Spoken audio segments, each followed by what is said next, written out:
recognized for your round of questions. Thank you, Chairman Hurd. Thank you for our panelists to be here. Good to see you again, Mr. Powner. Most of my questions, I think, are for you. I come from the private sector, so this government stuff here is new to me. And it's hard for me, also from the high-tech industry, so it's hard for me to understand. In a hearing last year in Oversight, we uncovered that Social Security Administration spent $350 million of taxpayers' money on a project that was discontinued. I asked, did Lockheed Martin get paid? Yes. Did anybody lose their job? No.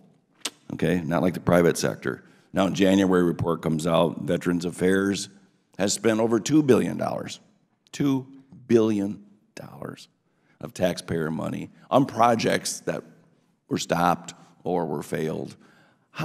Mr. Powner, how does this happen? Just explain this to me in layman's terms so the people in my district in Iowa can understand this. How does this happen?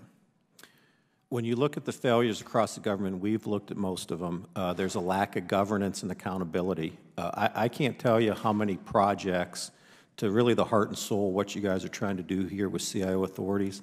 The CIO is not involved with the project.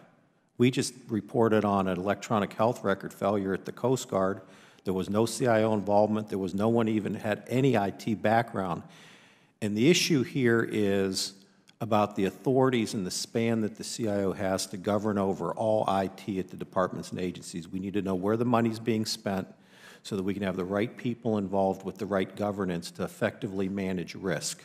And that doesn't always occur. I'm not saying it's right, because we think it's that's the wrong way to approach it, but that's the reality of what we see with a lot of these failures.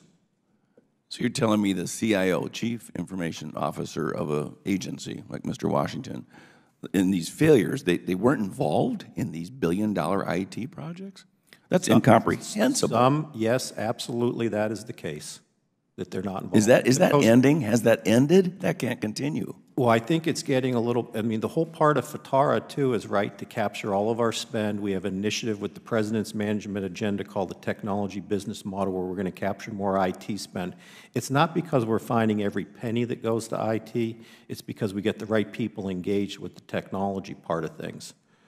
That's what's really important, that you get the right governance over the technology.